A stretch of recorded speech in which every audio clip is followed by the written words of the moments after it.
Leaders in the Funnel podcast. It's February 25th, 2025. I've got my co founder Luke here with me. How's it going, guys? Excited to be here. Yeah. All right. You know the first question. What are we talking about today? That's exactly it. I Talk about today. don't know what we're talking about today. Um, New funnels. Let's see. Our own new funnels. Channel partnerships. I would like to talk about that. yeah, let's definitely talk about channel Um, partnerships.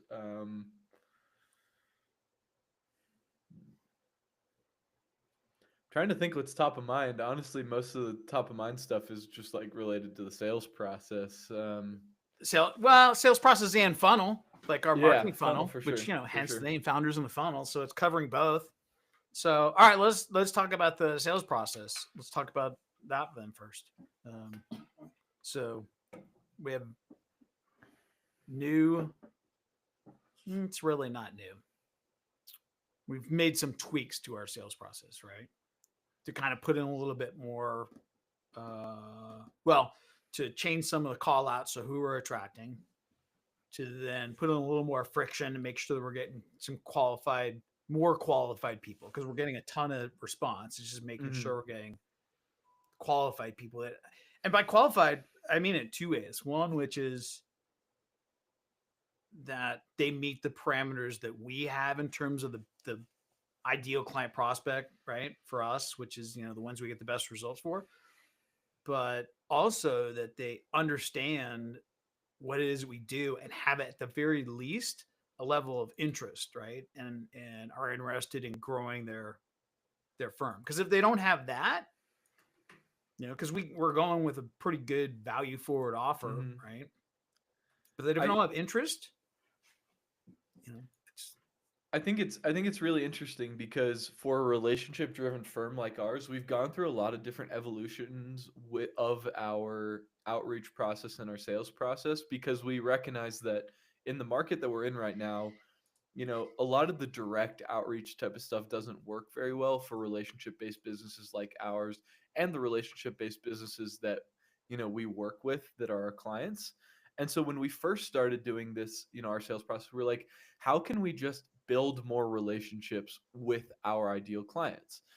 And so our first iteration of this was just, to your credit, Terrence, you created this method, but hey, let's just, create a Grow IT podcast and let's have our ideal client profile come onto the Grow IT podcast and we can build relationships with them and we can just, yeah, build more relationships and nurture that relationship. But then, once we got so much volume and so many people wanting to come on our podcast, then we realized, oh, okay, we can take this to the next level. It's like, okay, every relationship we can build is good, but how can we build more relationships with exactly the right people?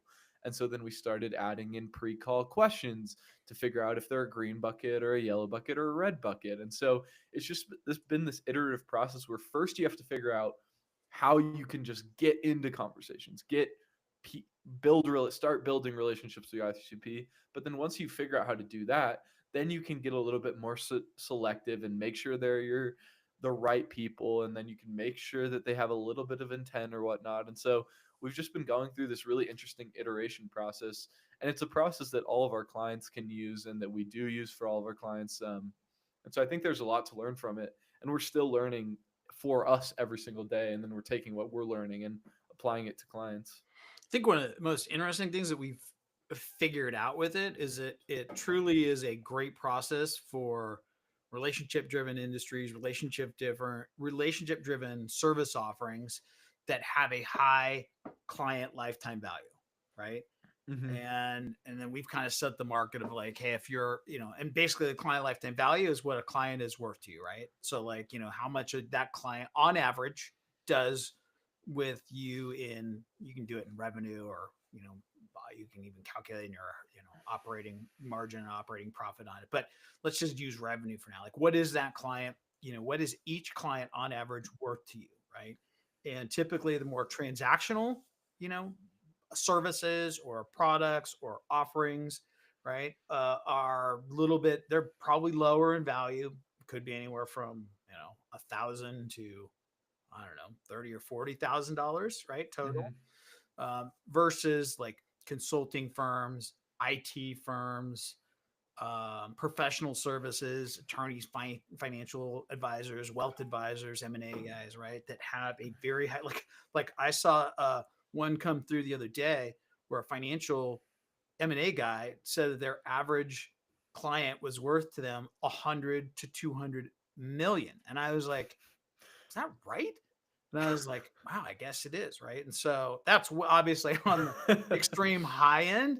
But the point being is that if you have a high client lifetime value offering, that you're not going to find lead generation, or you're not going to find the typical marketing tactics, initiatives, marketing legos, like to call them, that will work in order to get you into conversations with your ICP. And that needs to be looked at more as like, hey, how do I just get more conversations with the ICP, develop a relationship, right? And then eventually talk about, deal flow. You're not finding lead gen for $100 million M&A firm, right? Like that doesn't exist. And I'm using that as an extreme example, but the point is that we talk with a lot of IT firms and IT consulting and professional services, and it's rare to find anyone that doesn't have a client lifetime value of less than 100,000, let alone most of them are like in the, let's call it 200 to 500,000. Hmm. Well, if that's the case, right, this process will work Yeah, extraordinarily well.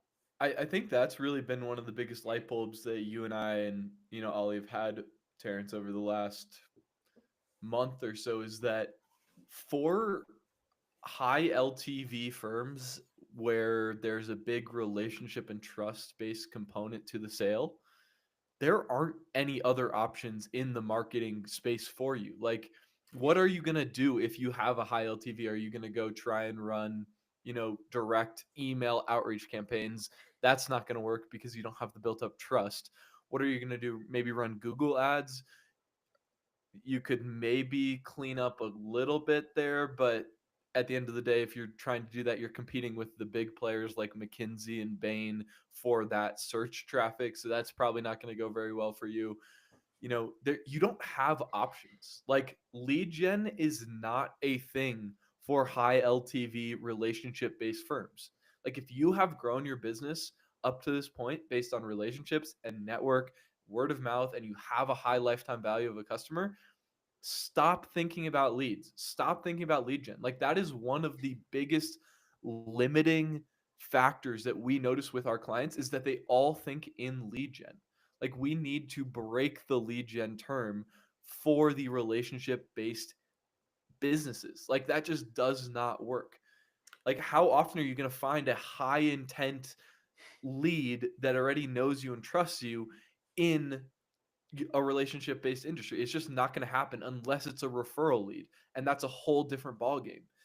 But And that's only area where I'd say, like with channel partners, right? So if you have channel partners, right? So we have IT clients that have, maybe like one large, channel partner, like a Microsoft, right? But a very specific area within Microsoft, and they will send them leads. Like, okay, yes, that will work.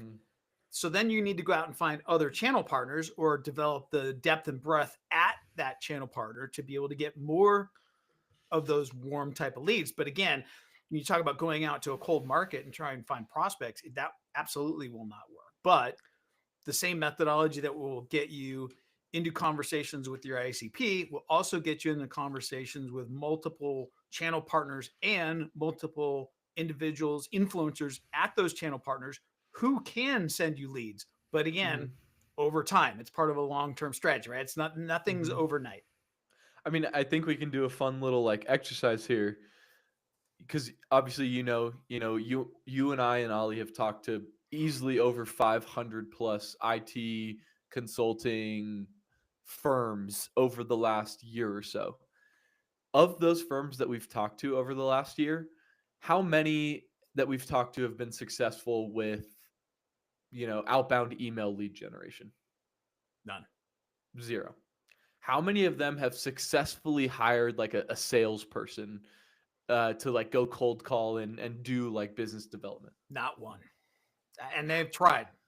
How many have been successful with like paid ads or anything like that? I don't know if any of them have tried paid ads. Zero. There's been a few that's tried it, but we Is haven't there? found one that's been successful with Yeah. it. But of those firms that we've talked to, how many have been successful with referral partners and channel partners? Almost every one of them. How Almost many have every been one of them. successful with like industry events and conferences? Yep. Yep. How many of them have been successful with growing based off their existing network, like people that they know? Yeah. And so like if we look at this contrast here, there's not been a single IT or consulting or professional service firm that we've talked to of the 500 plus over the last year that has been successful with a traditional sales and marketing tactic, because it's transactional. Every single method that has worked for these firms is relationship based. And so literally by definition, a lead is a very transactional thing. And so if we're thinking in terms of lead generation, we're thinking in terms of leads, we're being transactional by nature instead of being relationship based. Like that is what these firms have to do to succeed. And so when you go to build like a growth engine or build out a marketing strategy for your IT or professional service firm, it has to be based on relationships. It cannot be based on the transactional side of things. And everyone acknowledges that. They know that. They recognize it, but they just don't know how to do that at scale, right? Or to leverage technology, the tools available, marketing tools available to find a way to get them into more conversations with their ICP, and to develop those relationships, right? And it's harder than ever because all those same marketing tools are being used and abused. So, but it also is really easy when you craft a value forward offer to be able to cut through the noise to be able to use those same tools. So it's kind of like when people are like, oh yeah, I've tried that, but it hasn't worked. It's like, okay, well, how have you used it, right? Because we use cold email, we use cold DMs on LinkedIn, and people are like, oh, that doesn't work. It's like, well, it works very well for us. Like Mm-hmm. we get a tremendous response. We get a 10 to 15% response rate. Though that's impossible. It's not. I mean, and I'll tell you, right? It's you just craft a value forward offer, and all we're trying to do is not sell them something, but to get them into a conversation. That's it. Because they're our ICP, and we just want to be in a conversation. I think that's the key right there is everybody pulls these sales and marketing tools out of their toolbox and tries to use them in the same exact way. When what you got to see these tools like these sales and marketing tools as is there's so many different ways to use them, and you have to use them in the way that's going to fit your ICP and fit your industry and fit your market. You can't just pull a hammer out and expect it to fit across every single different ICP and every single service. You have to be, skilled, and you have to understand like yes, cold DMs are a great tool, but they're going to fail unless you use them the right way. And so it's about being that like skilled craftsman that knows how to use each of the different tools to mesh with your market, mesh with your industry, mesh with the relationship based nature. Because like we have gotten all of our clients through these marketing, like traditional marketing methods, like through cold email, through cold DM, like we've gotten all of our clients through that, but not in using them in the traditional sense. Like we never ever send salesy or like direct Mm. anything like that because we understand that's not how our industry works. And so we're not trying to force a square, round peg into a square peg into a round hole. We're not trying to do that. It it's just a matter of like what I always say is like the marketing levers, right? Like the levers and the tools, like you're talking about, right? Exist. It's just a matter of aligning them to do what you want to do correctly, right? So, like we DM on behalf or a cold email on behalf of clients, right? And it works because if you go to the market with a value forward offer in order to get into a conversation with your ICP, it's like that works, right? And just like anything, you have to have a strategy, like a long-term strategy. Because, with lead gen that's transactional, you could probably go out fishing for leads, that you can get someone in a conversation for a transactional type of service offering or product offering, whatever. But when you're talking about high client lifetime value type of offering that takes building a relationship, to your point to what you said earlier, there is nothing that works for that. There is not anything that works in the traditional marketing, playbook, right? That works for that. That's why there are channel partnerships in the first place, right? Mm-hmm. Is to try and develop something that you can kind of go upstream and leverage, that relationship at scale, right? You're basically, Mm-hmm. that's what a channel partnership is. You're like developing this partnership with, let's call it a Microsoft, someone with any in a specific area of Microsoft, right? Developing that relationship, and then you become an expert to them, right? And then you're putting out subject matter, content on this, right? To where they're like, hey, good, they feel comfortable about sending a lead that they may get to this person who is a channel partner because they've established themselves as a subject matter expert and they're putting out content and they have developed this relationship with this channel partner, right? So that probably is, to me, the only like cheat code in this is that's what you can use the same approach with both going to ICP, your ICP being an end user prospect, CIOs of a healthcare firm or whatnot. And you can also use the same exact approach for channel partners, but it's all got to be part of a long-term strategy that you're willing to employ.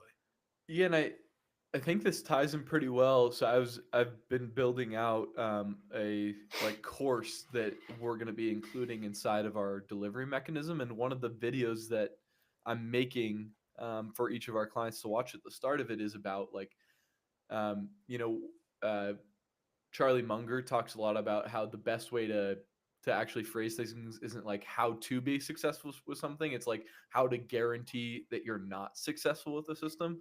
And so I'm including that at the start of like our delivery course.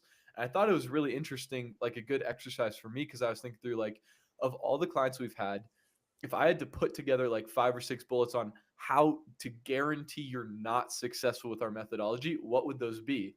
I And like one of the this. key things that I put on here was to guarantee that you're not successful with this, like building out this growth system that we have, think in terms of leads instead of relationships. And I put this on there thinking to a couple specific clients that we've had that have not worked out with this. And when you think in terms of leads instead of relationships, what it causes you to do is to treat every person that comes into your ecosystem as a lead and treat them in a transactional manner where it's like, do they have the immediate intent? Do they have the money to pay me tomorrow? And like, what is in it for me in that like conversation? And so I'm thinking back to a few where like we were putting them into conversations and getting them relationships with dozens of their ideal clients every single month. But since they were so focused on lead generation and leads, they were just tossing every single one of those people that came into their ecosystem, like just tossing them to the curb. Like we're looking through the job titles that are coming into their ecosystem, and it's like VP of IT, CIO, like EVP of like infrastructure, whatever it may be. Like their dream clients coming in to have a conversation with them on autopilot every single month. But since they were so focused on leads, they weren't valuing the relationships. And then I was thinking to some of the clients that have succeeded the most with this system, and they don't think of them as leads coming in. They think of every single person that comes into their ecosystem as a strategic relationship. And so the difference there is when relationship, a person comes into their ecosystem, they're not thinking about what's their budget this month. They're not thinking about what's their immediate need. They're not thinking about can they pay me tomorrow. They're thinking about, oh, okay, this person is the CIO at a very large enterprise company that is my ideal client profile. you know the odds that they have a need and a budget for me tomorrow are low, but the odds that they're going to have a challenge that I can solve and a budget to solve it over the next year or 2 years is high. So how can I value that relationship?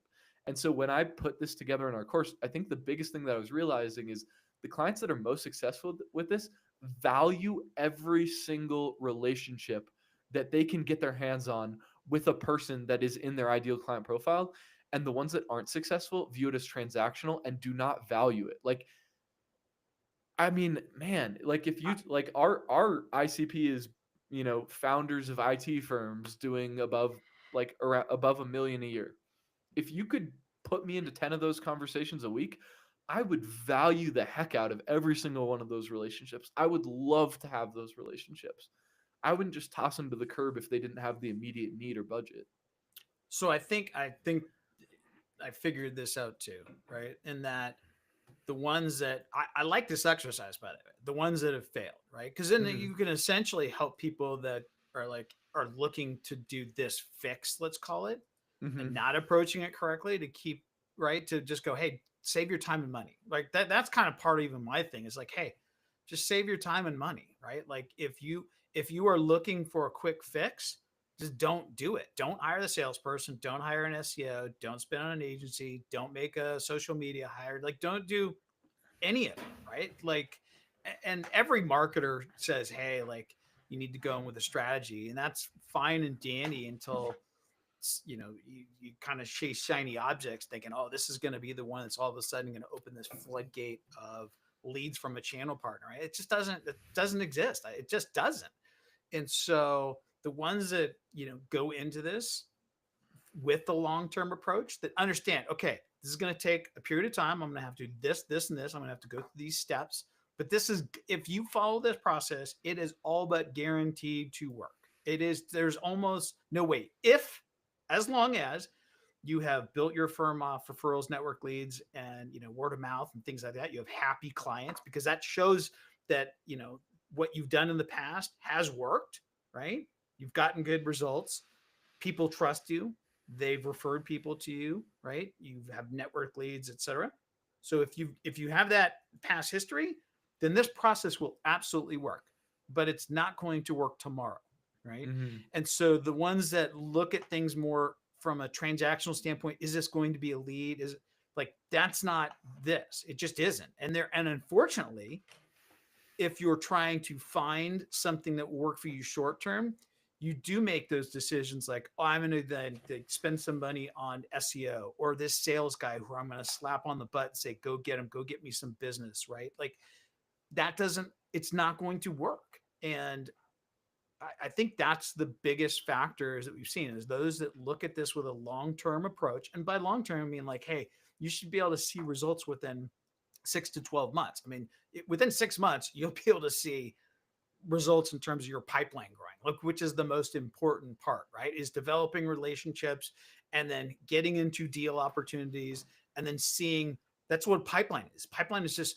is a it's just a detail of the different types of opportunities exist. So it's like, hey, you know what? You talk to, like you said, like a VP of engineering. Hey, we've got budget for like Q4 of this year.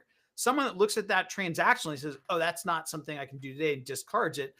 Versus the person whose relationship, I'm like, hey, no problem, cool. Like, let us know if we can help. Hey, can I get you on a roundtable with the 4 other VPs of engineering, right, to talk about some issues, right? Like we're going to do a LinkedIn Live event, right? Or hey, I want to put you on a podcast, right? Like those are the type of things that those value forward offers that allow you to not only to continue to develop that relationship, but to stay top of mind, so that when Q4 comes around or Q3, when they probably start looking to talk about deploying that operational budget, that you're there and you have a relationship built. Like, 100%. I think this is an interesting thing for us to talk about a little bit more here. So in this exercise that I did, where it was like how to guarantee you don't succeed.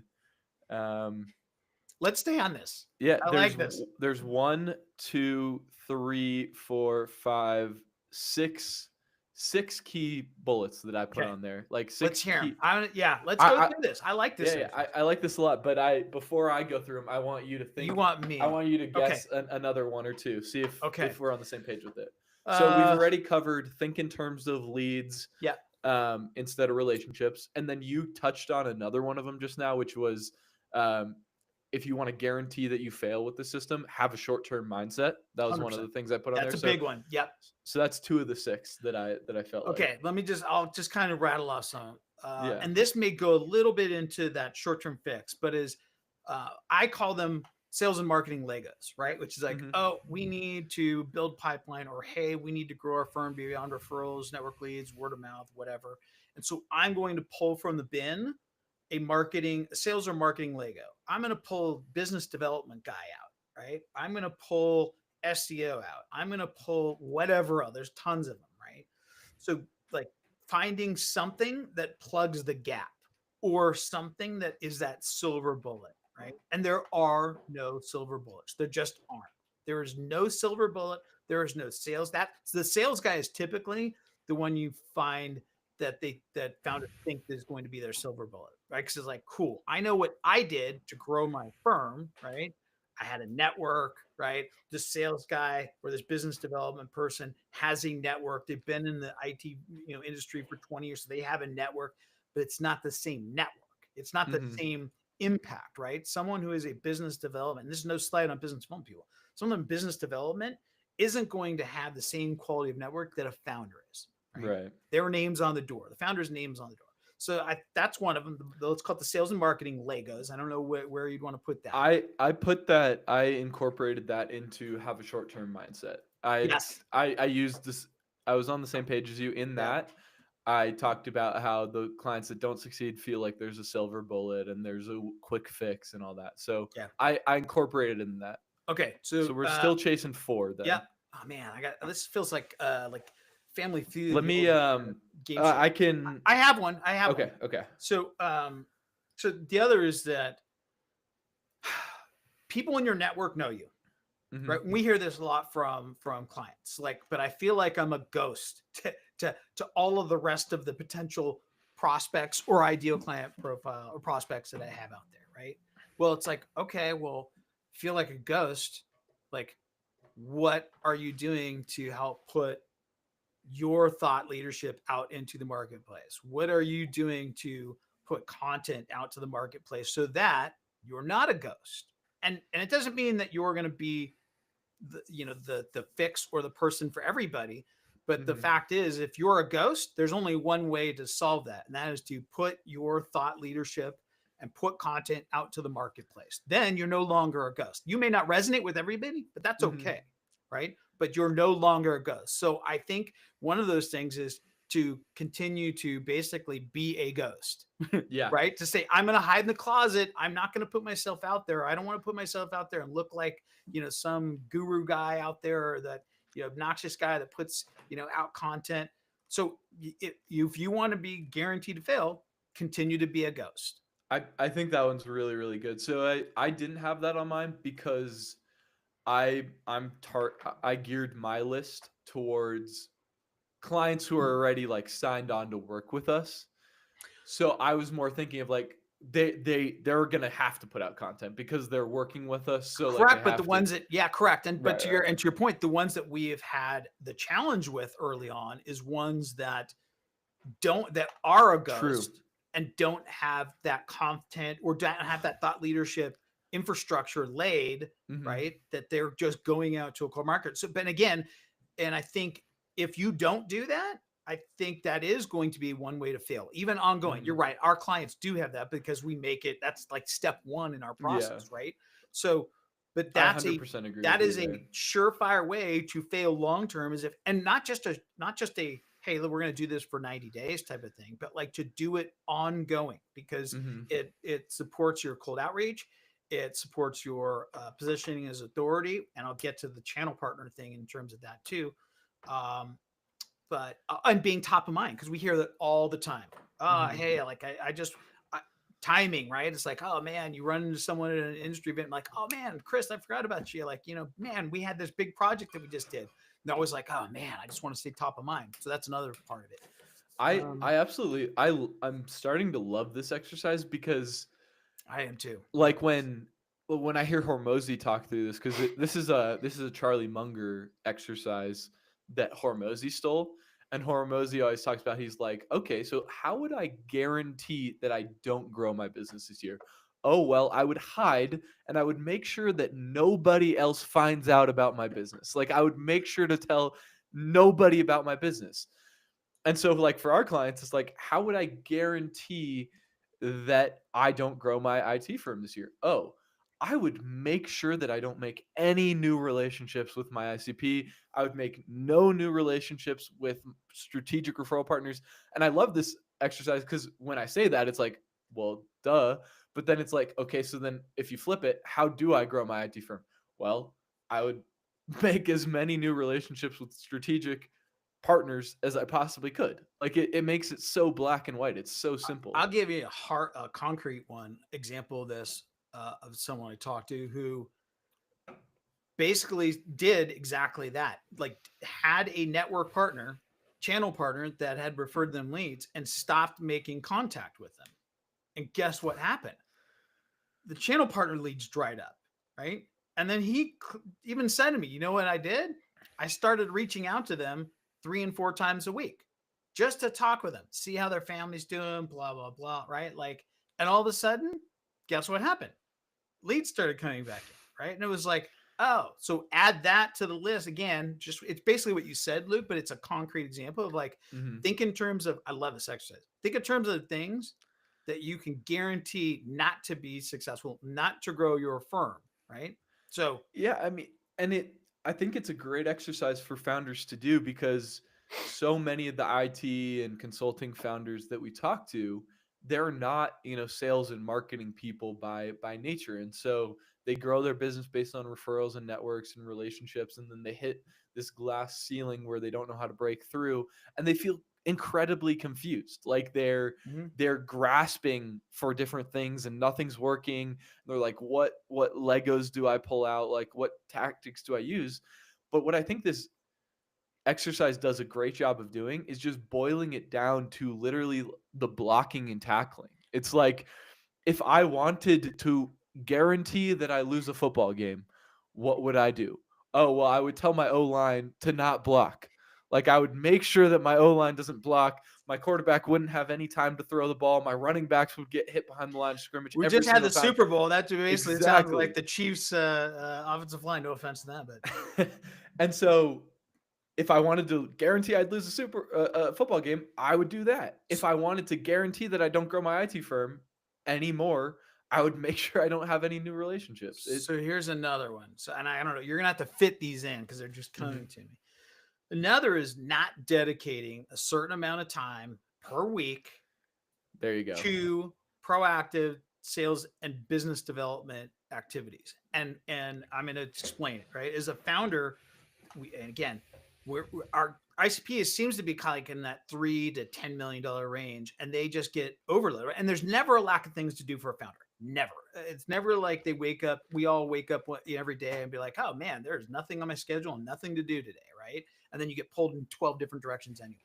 But not dedicating a certain time amount, and it can be 5 hours a week, whatever it may be. But you block that out and say, "I am going to dedicate this to my sales and marketing efforts."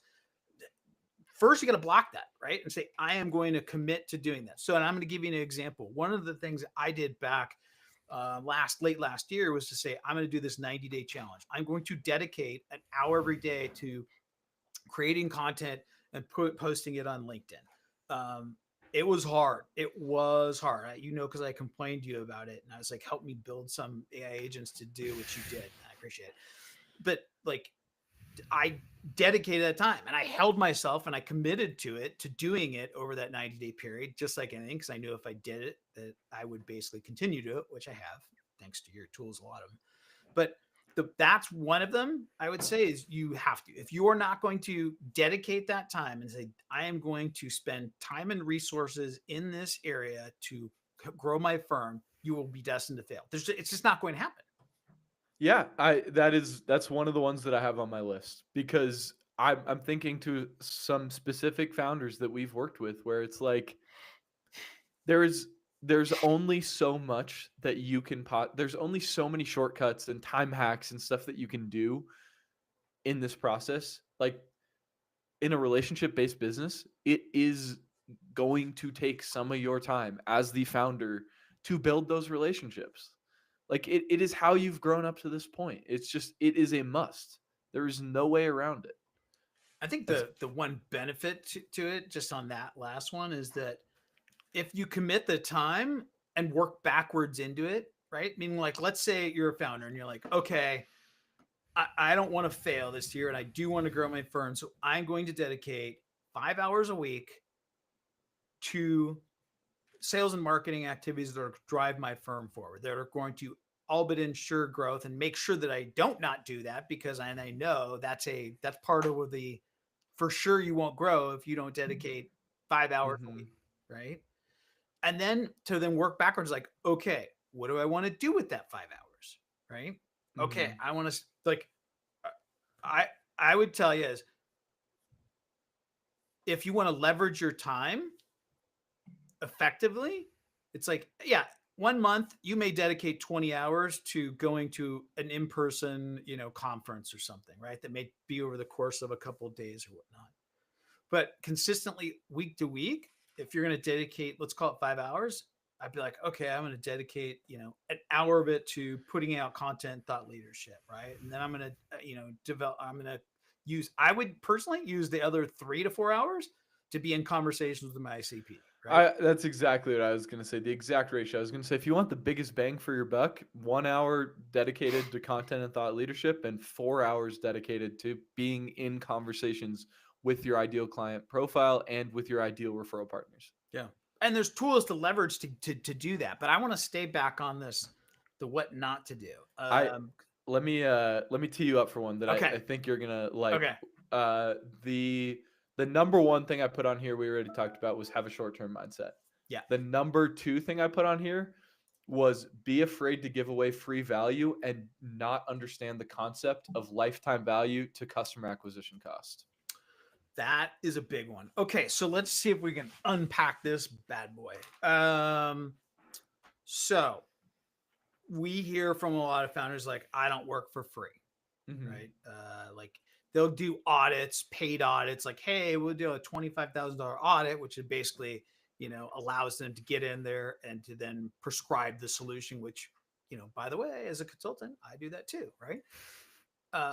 But if you are not willing to give something of value to the market, then it's going to be an uphill battle. And when you tie it to client acquisition costs, so if you have, let's just run through math, everything comes back to math, right? Like if you're like, okay, my client lifetime value, let's just use 100,000, right? So my client lifetime value is 100,000. It's like, okay, well, how much are you willing to spend? What's your customer acquisition cost in sales and marketing activities to get one of those $100,000 clients? And let's just say the profit margin is 33%, right? And so you make 33,000 on each of those client over the lifetime. Right? It's like, okay, well, let's make an argument that like, hey, I'd be willing to spend, five or $10,000, to acquire one of those, clients, right? Okay, well, if that's your client acquisition cost, then build something backwards from that, right? To that $5,000 and $10,000 mark, right? Let's just say 5,000, right? It's like, okay, what can you provide to a client that's worth $5,000, right? Oh, well, we do this like, 3-hour audit that we typically charge $25,000 for. It's like, great, there you go.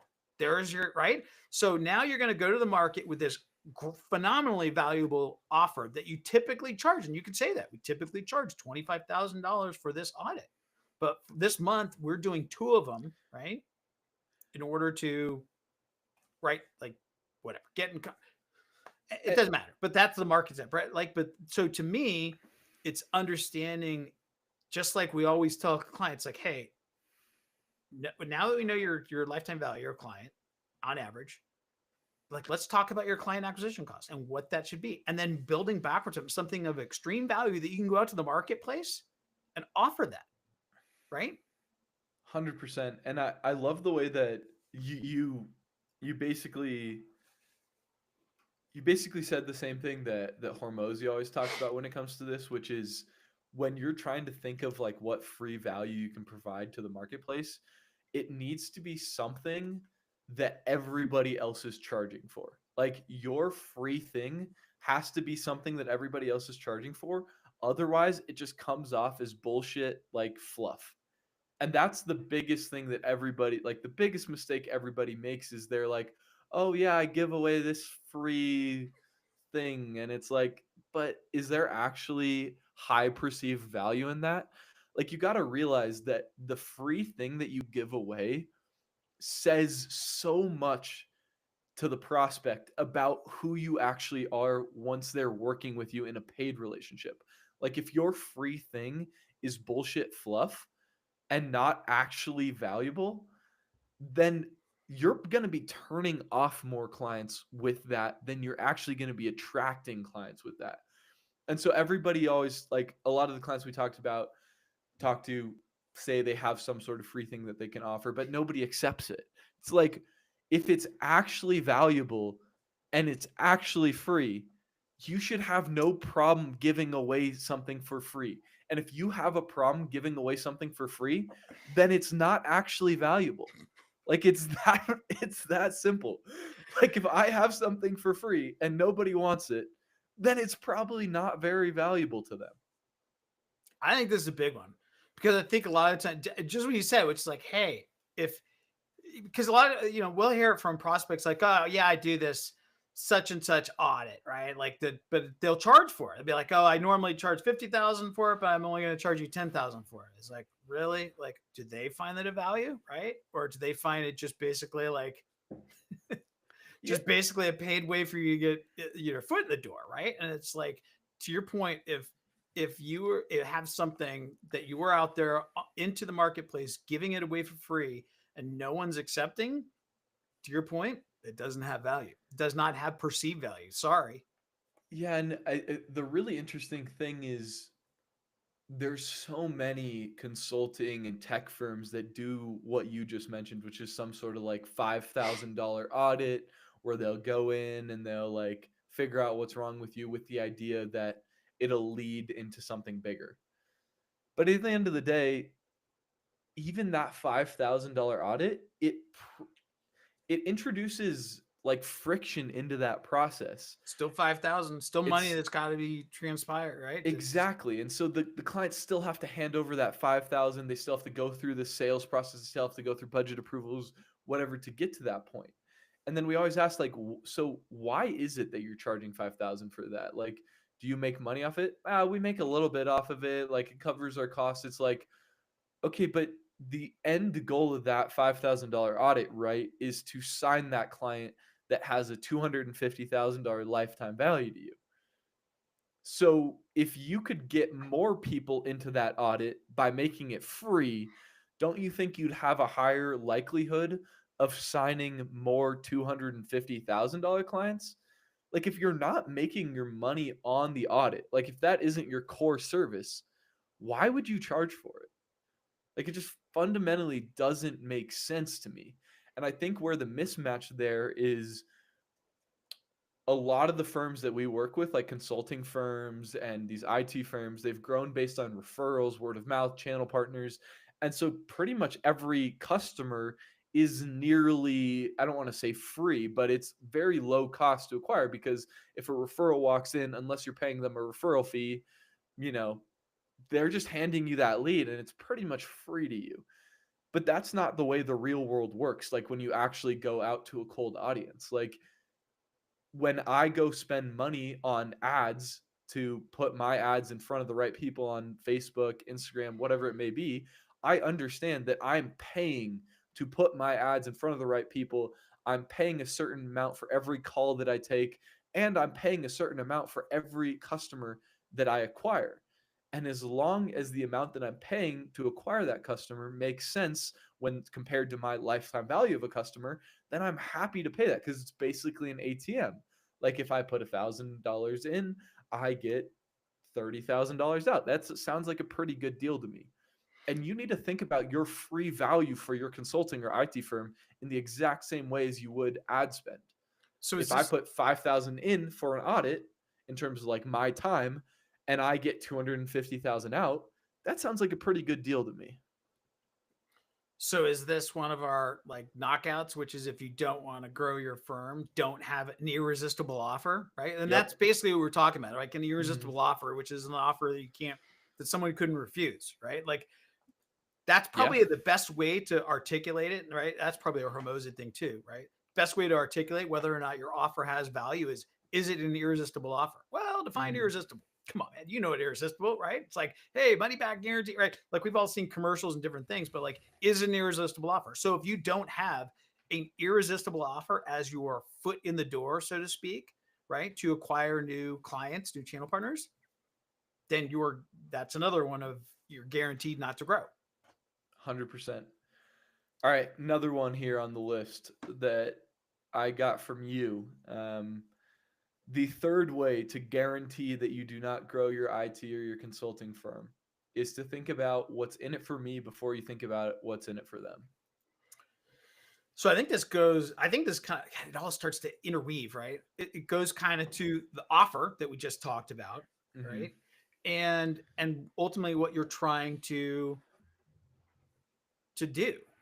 Um, and that is, okay, if you're trying to get into conversations with your ICP, right? What's what's a good way to do that, right? To have Mm-hmm. a good value forward offer, right? And if you're trying to go to the market to get some paid transaction, it darn well have a better have a lot of legs to it, right? But They really do all interweave, and it all comes down to the core like principles of relationships. And this one interweaves with a couple because when you're trying to get into conversations with your ICP, that's where so many people go wrong is when they actually send out outreach messages, they send out cold DMs or whatnot. They're thinking about what's in it for them. Like you're obviously trying to get them into a sales conversation, and as humans, we're really, really good at sniffing out intent. And so if your intent, even if you try and act value forward in your outreach message, if your underlying intent is to get them into a sales conversation, then they're going to feel that and they're going to sniff that out, and you're not going to be able to get into an initial conversation with them. Same thing once you have them in that initial conversation, if your intent is to treat them like a lead, and this weaves into the if you want to fail, treat everybody as a lead and not as a relationship. If your intent is to treat everybody as a lead, even if you act like you're building the relationship with them, they're going to sniff out that intent and feel like a lead in a sales process.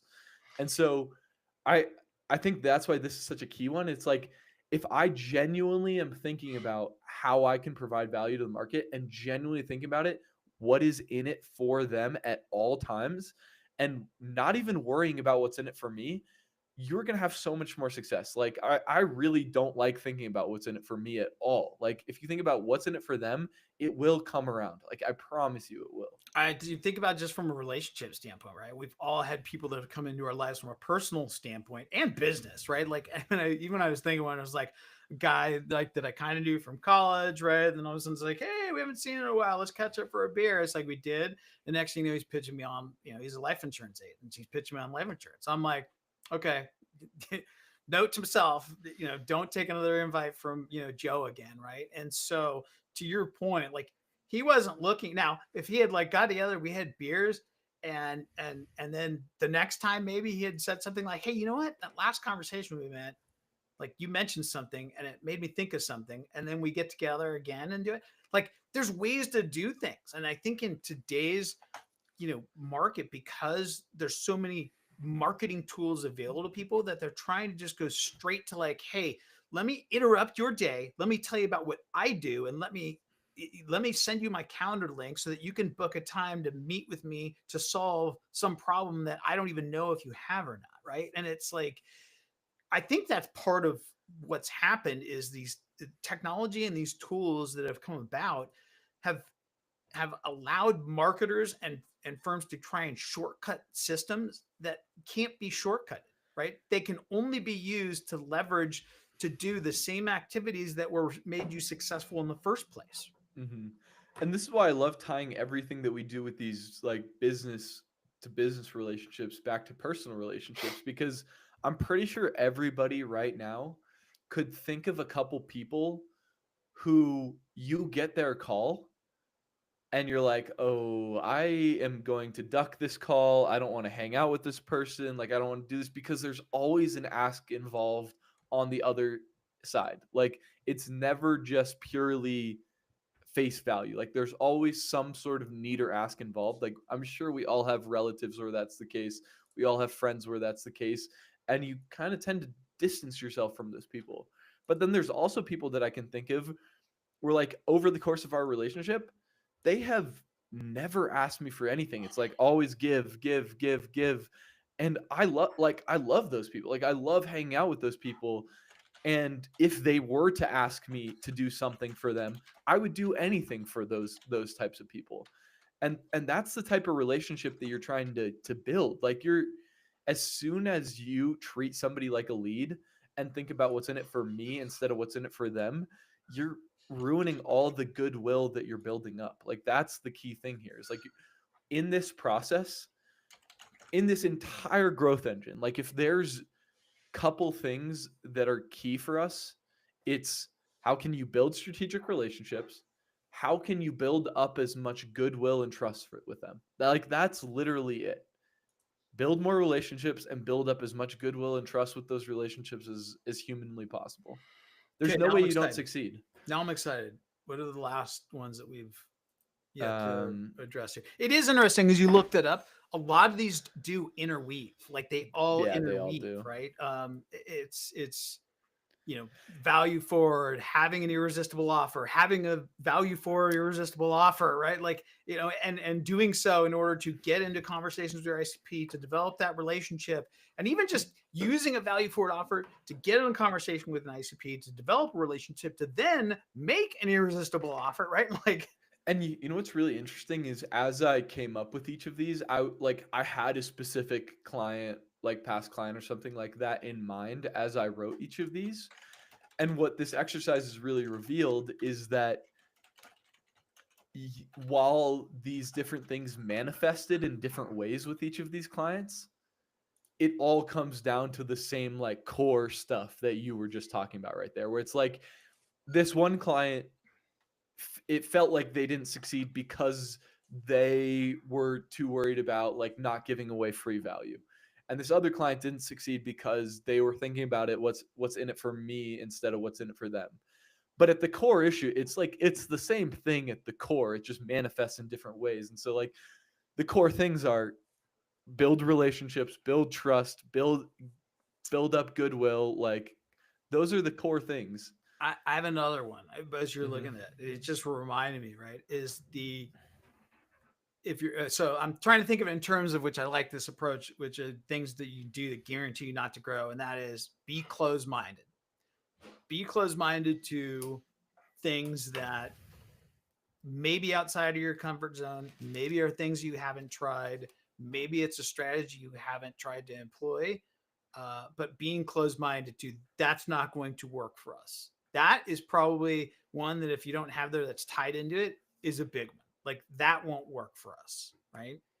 And the answer to that or the response I would have to it is tell me why, right? And typically when we reframe it as such, because when we walk people through our process and we're like, hey, like just like for reference, like look at the relationship we have today and how it all started, right? You brought this up, right, with one of the clients that we have that it started with the exact same outreach that we use for other clients, including him, right? And Hmm. it worked for us, right? It's like, hey, we met, 15 months ago. I offered to have you on a podcast because you're my ICP. I didn't have anything to sell you. I told you that. But we have since then developed a relationship. You've been a client for 7 months, right? And like it works. You just can't be closed minded to thinking, hey, that same process that worked for me isn't going to work for my prospects and my clients. I don't Yep. know if that's in your list there, but It's not, but I like it a lot. I'm adding that yeah, to and I my don't know list if right that would now. even be covered in the other ones, but just that closed minded. And again, it's I think the that's a really, really good one and then. I the reason I tie that too because there's certain clients that we have they're like okay yeah we'll try it like if we're like we advise something like hey let's tweak this a little let's do this approach here that are like the ones that have been the most successful are the ones that fully embrace it right and Hmm. aren't closed-minded like yeah that's not going to work can you change the system to work for us and it's like no the system works you need to change for the system to work not the other way around. I don't know if that goes into the closed minus or there's another way to kind of put that in terms of guaranteed. If you're Fully trying to commit, make yeah. something work, within the constraints of your own system versus adapting and adopting this system and system and process that is guaranteed to work, then you're guaranteed not to have success. Yeah, I really, really like that one. Because that's one that I'm surprised I didn't have on there. Because like if we look at all the clients that have been successful, they've been the ones that are like, okay, like what are we doing? Tell us what to do. We're all in. Whatever you tell us to do with the system, let's do it. Let's do it. Let's do it. Let's do it. And they commit to it and they buy in. And I mean, honestly, it's that with anything. Like if It you is, really yeah, buy into yeah, any system, yeah. you're We've going to made make it work. we've made the mistake. There have been, folks that we've paid a lot of money to, where we haven't done exactly what they told us to do, and we're like, yeah, we're going to tweak this one part because we kind of think we know better than you do. And what happened to us? Not good things. No, right? And it's like, and we after the fact, and we're sitting there, this consultant who does $1 million a month, 12 million a year, and he's like laughing at us, like, I told you guys, and we're like, yeah, I know, you were right, right? And it's like, but it's okay. Guess what we're gonna do? We're gonna do exactly what you told us, right? And then all of a Yeah. sudden, surprise, surprise, we had success. So I think that's a big one, and it isn't just preclusive or it's not, you know, it's not just our prospects and our clients. I think it's just human nature, and we've done Yeah, it, it right? is. So it's like, we're And just it is funny. Like you and I had that realization like after we had that conversation with one of our mentors, like our consultant, that we didn't follow his advice and it bit us in the butt. We're like, holy crap. We have clients that do this exact same thing with us. And when they do it, we're like, what the heck are they thinking? Like, why would you pay somebody money for their expertise in their system and their proven methodology and then not follow it? Like when our clients do that to us, we're like, what is going on? And the then we funny part turned is around and did the and the funny part is exact when same their thing. clients do it to them, they say the exact same thing. Like we all are in that same Yeah, boat. we're all It's like, guilty. All right. So all right, how not to succeed. Have a short-term mindset. Be afraid to give away free value / have an irresistible offer. Think about what's in it for me before you think about what's in it for them. Don't set aside time to commit to this process. Think in terms of leads instead of relationships. And then 6 that we have not covered is don't fully take ownership over your process and don't kick down open doors. so I think that the not taking ownership is kind of, touches a little bit of what we just talked about. Even though what I call it, I termed it closed mindedness, but I like your way of doing it better. Yeah, And that so is not let me give you the context of what I okay. was thinking about for this. I was thinking about I've thought about how like the most successful clients of ours, they take full ownership and like they buy in and they realize that it's their business, and at the end of the day if it doesn't succeed, it's their business that's not succeeding. Versus we've had clients where they're just expecting everything to kind of be spoon fed to them. And like I'm thinking about some of the times I've been most frustrated are when something is like there's a constraint in a client's business or something's not going as exactly planned, and they sit there kind of helplessly like, oh, what do we do? Like, I'm not going to do anything. What am I going to do? It's like, go kick down the doors. Like, it is your damn business. Like, it is your business. Take ownership over it. Like, we can give you the methodology, we can help you with it, but like at the end of the day, it's your business. Like if our business is struggling, Terrence, it is on you. It is on Mhm, me. It is on Ollie. Like it is on our shoulders, mhm. and it is on us to fix it. And that's when I get really frustrated is like every time that we invest in something, we go all in, and like it's on us to make it successful. It's not on whoever's like course we bought to make us successful. Like if we fail, it's on us. Just like this example that we were giving where we didn't follow the advice that we paid for, it's on us. We didn't do it. 100%. Um, and so 100%. that's the message I was trying to get across, because like at the end of the day, you can pay for a marketing agency, You can pay for a salesperson, but if it doesn't work, it's on you. Like it's on you to take ownership over that. Yeah, and so the kick open doors type of thing. Um, and like that's how they grew in the first place. Like there weren't people like in their network like, hey, Bob, let me send you, some deals that you can do, right? Like you were pounding the pavement, or you were pounding your network, right? You were going to in-person events, you were going to coffee meetings with people, right? Not pitching yourself, hopefully, right? But you were doing all those things. And then what happens sometimes with all of us, we get a little fat and happy. We're like, yeah, a little complacent. It's like, got a $3 to $5 million firm here. I'm pretty good, man. Like, I'm like, got a boat, got a house, got a wife, got a kid, maybe a couple kids, right? Like, hey, life is good. And then you just get complacent, right? And forget what it took to get to that point. And growing your firm isn't just like, hey, great, I want to grow my firm. Like, there are reasons why founders grow their firm to a certain point and say, I'm good here. This is going to be a lifestyle business. I'm good because I know how hard it was to get to this point, and I know how hard it's going to be. It's going to be easier than it was going from zero to this, but it's still going to be difficult going from this to that, right? If this is $5 million and I want to get to $10 million because I want to exit the business in 3 years, that's not going to be easy. It's going to be easier to get there than it was to get there from 0 to 5 million, but it is not going to be easy. And you do need to take ownership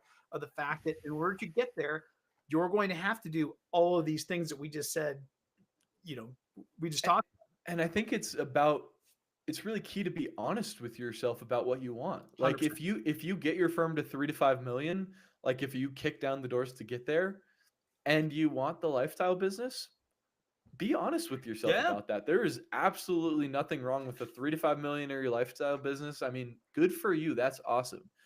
But what I see too many founders do is they get to that 3 to 5 million, or even they get 3 to 10 million, and Mhm. then they act like they want to aggressively keep growing that, but on the side they go open a bar or they do something on the side, and it's like, and then all of a sudden their attention split and they don't feel like putting in the same effort that they put in to get their firm there, and they don't have the time to do it. And it's like, just be honest with yourself. Like, don't tell yourself and other people that you're trying to build a $50 million firm if your actions aren't aligned with that. Like, be honest with yourself. There's nothing wrong with a lifestyle business. I think part of it is that time money, um, what do you call that again? Like when you have the XY axis thing, like what do you call that? Like a time money axis? Yeah, access, Right. So relationship, like I don't know. when you're first starting out, right? So like, I don't know, am I doing this right with the camera? Yeah. If you have the time money access, we should just show an image of it. That would be better. But right, like when you first start your business, you have a lot more time than you do money, right? So you basically are hitting pounding the pavement, you're working hard, you're doing coffee meetings with your network, right? And then what seems to happen is over time, right? You build it to, let's call it a 3, 5, or $10 million firm. You're like, cool.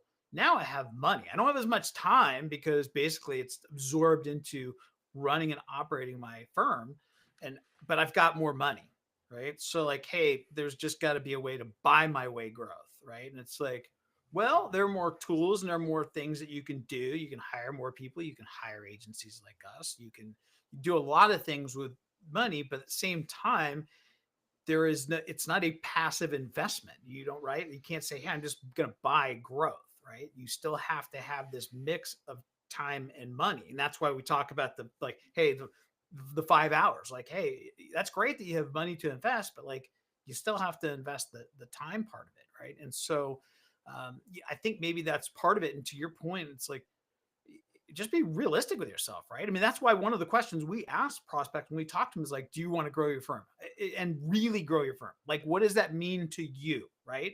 Because if that means running your, sidebar restaurant over there, as well as basically doing things that we need you to do, well, I don't think that's what you want. I think I think you're better off just getting the multiple you were going to get, on the current business in 3 years, and just run it as a lifestyle business, because I'm not sure you're prepared both from a time and money standpoint, or wherever that time money access falls, in order to grow your firm.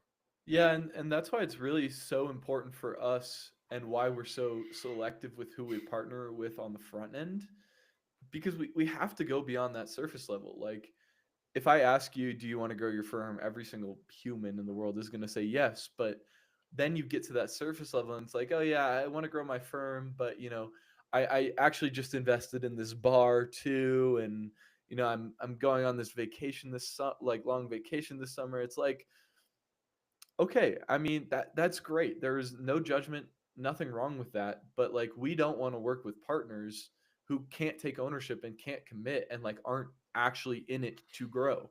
You There are can ways to do it too. Like, even like, I'm thinking like, hey, Terrence, I don't have the 5 hours. Okay, well, how much time do you have a week? I could probably do an hour and a half. Okay, we still have another 3.5 or 4 hours that we need to dedicate. So let's find another resource on your team. Who else on your team can fill that role? So if you fill this role, is there someone else on your team that can fill that role? Mhm. Right? Uh, and if the answer is no, then it's like, okay, well, like, there's a give there. There's no silver bullets, right? So it's not like, hey,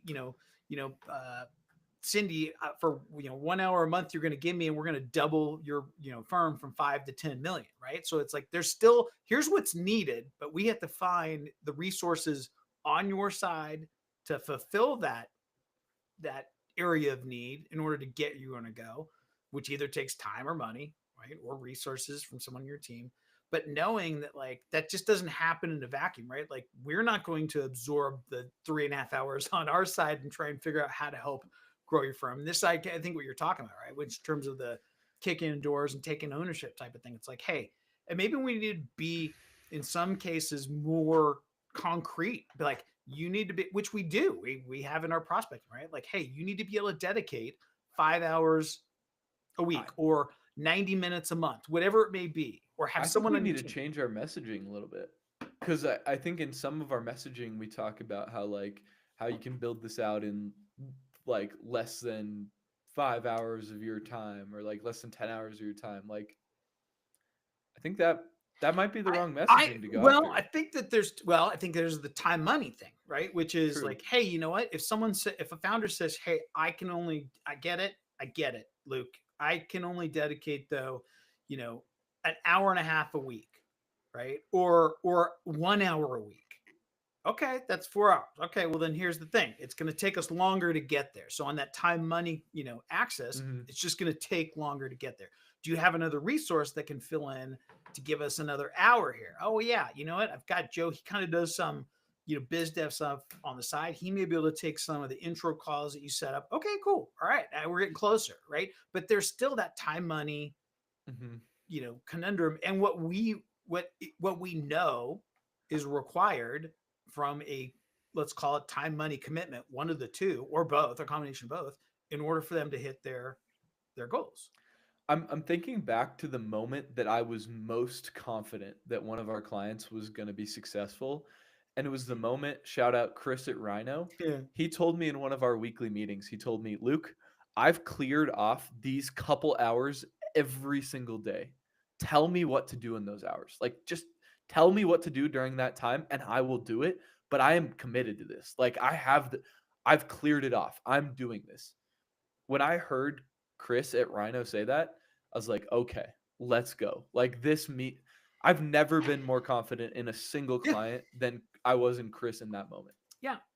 And I don't think, like, and it goes back to our conversation, like, we're not, exempt from it. Like, we've done things to where we've expected unrealistic results without, pairing off the time, whether it be with developing one of our employees, or I'm trying to think of some other. That's the biggest one that comes to mind, is like developing our employees. It's like, hey man, like, if you want a tree to grow, you got to water it. You got to dedicate time to prune it and take care of it, right? If you want it to bear fruit, you got to put the time. If you just neglect it, it's not going to grow. The Mhm. tree or your firm. I think that covers all the ones that I thought of. Did The we? others aren't really relevant to I think this. this, by the way, as we were going through this, I think this would be a great LinkedIn Live event because we'd be able to, Yes. six things to do if you absolutely do not want to grow your firm This this should be a year. LinkedIn Live event that we actually use our like invites to. Yeah, I agree, think is a really good one. agree. I love the frame. I Yeah, think it just I do helps too. clarify thinking. Yeah, yep. I think that's a really good one right there. I think that is about it. Anything else you wanted to cover? Mm-mm. Nope. We'll stop recording. All right. No, that's what I was thinking. I was like, dude, this would be a great LinkedIn Live event.